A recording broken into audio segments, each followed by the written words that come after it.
રાજ્યમાં ચાલતા લઠ્ઠાકાંડના વિવાદ વચ્ચે અંકલેશ્વર ડિવિઝન પોલીસે મોટી કાર્યવાહી કરતા ₹4.37 કરોડની કિંમતના વિદેશી દારૂના જથ્થા પર બુલડોઝર ફેરવી દીધું છે. પ્રોહિબિશનના કુલ 140 ગુનામાં જપ્ત કરાયેલા આશરે 1 લાખ જેટલી બોટલોને યોગી એસ્ટેટ ખાતે નાશ કરવામાં આવ્યો હતો. અંકલેશ્વર ડિવિઝન હેઠળ આવતા 5 પોલીસ મથકો દ્વારા વારંવાર હાથ ધરાયેલા દરોડા અને કાયદેસરની કાર્યવાહી દરમિયાન આ વિશાળ જથ્થો ઝડપાયો હતો.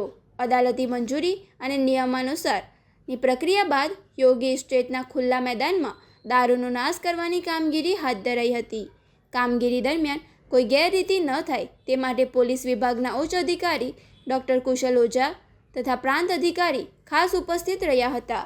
અધિકારીઓની સીધી દેખરેખ હેઠળ 5 જેટલા બુલડોઝરની મદદથી દારૂની બોટલો પર ફરી વારીને તમામ જથ્થાનો સંપૂર્ણ નાશ કરાયો હતો. આજે તારીખ 21 ઓગસ્ટના રોજ અંકલેશ્વર સબ ડિવિઝનમાં સમાવેશ 5 પોલીસ સ્ટેશનોનો 4 કરોડના મુદ્દામાલના નાશની પ્રક્રિયા હાથ ધરવામાં આવેલ છે. જેમાં excise department, police department, revenue તમામ હાજર રહી અને આ પ્રક્રિયા હાથ ધરેલ છે. Thank you.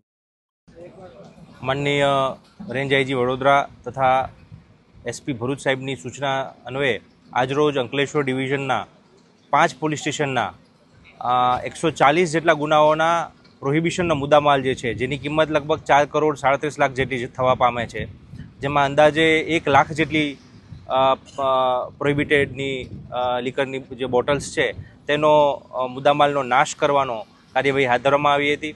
5 પોલીસ સ્ટેશન દ્વારા નામદાર કોર્ટ પાસેથી એમના હુકમો મેળવી ત્યારબાદ એસડીએમ સાહેબની તથા નશાબંધી અધિકારી સાહેબની હાજરીમાં આ તમામ મુદ્દામાલ નાશ કરવાની કાર્યવાહી કરવામાં આવી હતી.